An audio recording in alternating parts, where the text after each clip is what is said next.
Hi, my name is Rob Grant. I'm the project leader for the Philosophy in the Community project. I'm from Waterford originally, but I've been living in Dublin the last 10 years or so. The reason that I'm applying for this grant, first and foremost, is because I believe passionately and wholeheartedly in the value and importance that philosophy and philosophical dialogue can bring to our communities and to our public life in general. Um, I did my PhD in philosophy a few years ago, but halfway through it I became quite disillusioned and frustrated by the cut-off, elitist, academic nature of philosophy, and I knew and I saw firsthand how valuable it could be for how we think critically, independently, how we question ideas, how we form beliefs and values, how we talk to one another, and I saw how few people had access to it and how inaccessible it was. And so I've spent the last few years trying to bring philosophy and philosophical dialogue directly into communities to change that.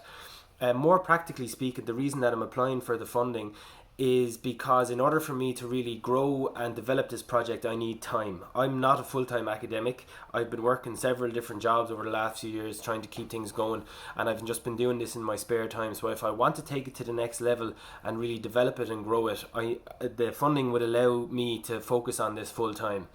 Over the next few years, what I'm really hoping to achieve is to take the really good work that we've done up to now and upscale it. And the way we're going to do that is by to continue and develop the methodology and to continue practicing the dialogues with several key marginalised communities, but also to start training the trainers much more. Now, we've done that already, as I mentioned, in the application in Mountjoy and in Rialto community centres, but we could really become a centralised space to support and train people from these marginalised communities to facilitate their own groups in their own communities. That's the goal, and that's what the funding would allow us to do.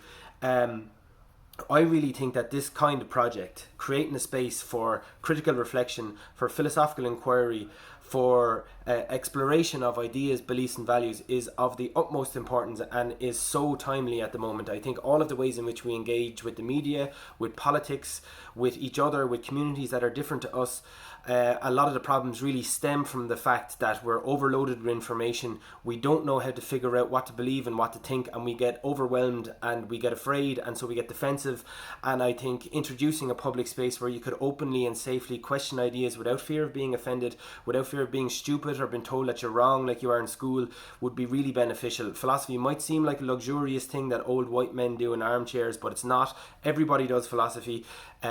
We should just do it together. We should do it on purpose, and we should bring it into communities that don't usually have access to it, because it's an incredibly humanizing activity, and I think it would strengthen our communities in a really important way. Thank you.